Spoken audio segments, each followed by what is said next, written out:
Hi, it's teacher Melissa, and it's Sunday afternoon, so I'm getting some of my ideas on videotape. And that shows you how old I am because there's no such thing as videotape. But anyway, so here we go. I have seen a lot of posts all the time about people asking how to pronounce their Chinese student's name. Now, this could be because the name is listed in the class, or you get into class, it's listed up in that top left corner, and you're looking at your class ahead of time. So you want to put the child at ease and find out how to pronounce their name. Or maybe it's just the infamous Bao Bao that is up in the corner that you have no idea what the student's real name is, because Bao Bao is just a name for little one or sweetie, or just something that says this is my little child. So I want to show you a couple things that I do to help me with the student's name. Now, I am no expert in Mandarin. I do not speak Mandarin. I do not read Mandarin. Anything that I know, I've learned from Google or the Hutong, which is a great place to go to learn about Chinese culture, by the way, folks. Get on those Hutong challenges. They're great.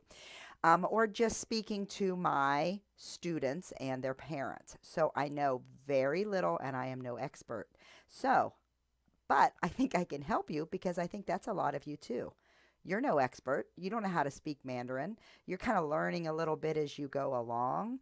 So I just want to show you what I do as I'm learning a little bit. So first of all, every tip that I'm about to give you only works if someone in the room across from you is verbal. So if you've got a little pre-VIP or a level 2 and there's a parent or an adult sitting nearby, call them into the screen to do this. You need someone that is somewhat verbal. They don't have to be fluent in English, but they do have to be verbal and be able to speak to you. If it is a level, upper level 2, level 3, they can probably help you themselves. If it's 4 and up, we should be having some pretty good conversations. And I'll be honest with you, I started practicing this with my older students first to see how it would go, and it's been going great with them, and then I've extended it to parents of my younger students, and especially in trials. Okay, so somebody in the room, you have to be able to talk to somebody in the room to do this. Okay, so first of all, if the student's name is written up on the screen already for you, you are way ahead, because even if you can't understand what the student's saying, you can do this. But try to get them to speak it first. I will say, "Hi, what's your name?" Of course, I've already introduced myself, teacher Melissa. "What's your name?" And they say something and I have no idea what it is. I'll say, "Good. Can you spell?" Now, if I've got part of a name up there, I'm going to go ahead and write the first letter or two right on my whiteboard. Your name. That will show them what I'm asking for. If there's an adult in the room, the same. Okay? So I'm going to go ahead and ask the student to spell, and I'm going to write as they go. Okay? Now, if it's older students, I'm going to go ahead and ask them, is this capital Y? Big Y? Now, no matter what's written on the screen, no matter what their Chinese teachers are telling them in China, their English teachers, or what they think, it's our job to teach them how their name is going to be in America. And in America, both of these names are going to be capitalized. Okay, so go ahead and write it as a capital. If they say, "Oh, no, not capital, not big Y," you say, "In America, names start with a big letter."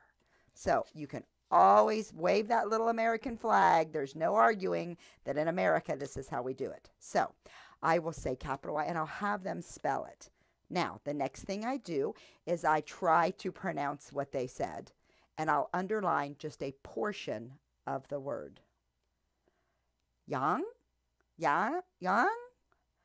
And then they'll say it again, and I'll try it again, and at some point they're going to smile because I'm close enough. All right? So this one is yang, so it's very similar. Now, I know some of you out there speak Mandarin. You're going to tell me I'm saying it wrong. This is the best I can do, and it's okay. You don't have to be perfect to try this. So let me not be perfect, and go through this, okay? So I'm going to say that. Now this one's, I'm going to ask. This is long. They're going to say it. If I can't tell, I'm going to underline just parts of it, and I'm going to try. So I'm underlining little parts of the letter as I go, of the word, okay? If it does not look the way I think it should in my ear, I'm actually going to go ahead and write it on my screen. And then how many times have you had to switch out a whiteboard marker in the middle of a class, right? So I'm going to write it. Now this particular one, the student was helping me. So this was, to me, Tien. Yang, Tien, Tien. Now they'll do this up and down. Hopefully you can try it. Tien, Tien. That's how they tell you if it goes up or goes straight. He says Tien, Tien. Yang, Tien, Yang, Tien. Yes? Okay, good. I'm good. And then I say Lang. He says, no, long, long, like long. And even did TPR. Love this kid. Tien, long. Yang, Tien, long, long. Yes? Good. So I've written it out. Now, this is a regular of mine, and it's an upper level. And I know the lesson we're on, I'm going to have to extend a lot because it's really easy. Okay? I know that at the end of this lesson, I've got fractions where we're dividing something in half. And this is a 13-year-old genius kid who's going to be an engineer. So I know I've got time. So you might do this next part in the next class you have this student. What I do now is I ask them what this means. Now, I know we're supposed to be this English immersion. That's what this is. These are questions people are going to ask them in America. So I'm going to give them a chance to think about it now. I'll say, oh, what does this name mean? Now, I will tell you, most of the time in Chinese, this is their, what we would call their surname, their father's name, their last name. But they say that every time. You don't skip this when you're saying their name, okay? Every time I've asked, this has been their father's name. It's a matter of honor to have this, okay? For this student, I asked what this meant, and he told me that it meant days, bright, happy days. So I said, oh, that is wonderful. Your parents think having you gives them bright, happy days. This is a 12, 13-year-old kid. He smiled. He thought that was great. So this is what his name means, and I asked. Okay, so that showed him that I was interested in his culture. That gave him a chance to explain some of that culture to me. Okay, now the next thing I do, if they have an English name, is I write their English name on the board. Your English name is Leo? Why did you choose Leo? Why Leo? Now, this particular student said, I'm not really sure. My parents heard that that means lion. And I said, oh, so they think you're a strong, brave lion. And he sheepishly smiled and, good, Leo. And then I went on with the lesson. Okay? This is particularly good if you've got a student whose name is, let's say, Hamburger. You've got those students, right? Their name is 11 or Hamburger or some strange... Say, Hamburger, this is your English name? Why did you choose Hamburger? Big smile. Ask them why.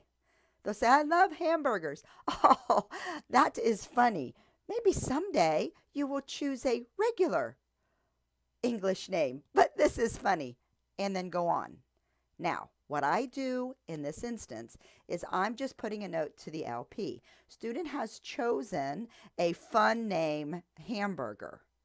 Please ask the parents if they would like to choose a culturally appropriate name. That's it. If they don't want to, I don't care. Kid wants to be Hamburger, I don't care. However, I do feel it is my job to tell them that is not a culturally, people don't walk around with the name Hamburger in America. So that is one thing you can do. So ask them their name, ask them how to pronounce it, ask them what it means, and ask them why they chose their American English name. I had a girl tell me that her name in English meant the same thing as her name in Chinese. So that might be something as well, which is very interesting. So try this out. Now, if you can't understand anything, they say it, you try to write it, they can't spell it, whatever, that's okay. At some point you say, smile and say, good, thank you for helping me. Swipe that slide and keep going. Okay, and then in feedback, you just write bow bow, or you write your student. If you don't know if it's a boy or a girl, write your student did great in class today. Just say, or your child, something like that. Okay, you can say whatever you like. Don't worry about it, and the rest of it, you'll catch them next time. Every time, just try it, and break this big long thing that I've given you up into a few classes if you like. So let me know if this helps you out. Try it. Try it with your olders. Try it with a parent in the room, and see how it goes. And let them practice speaking to you in English about their Chinese name, and give them that opportunity to practice. Have a great day.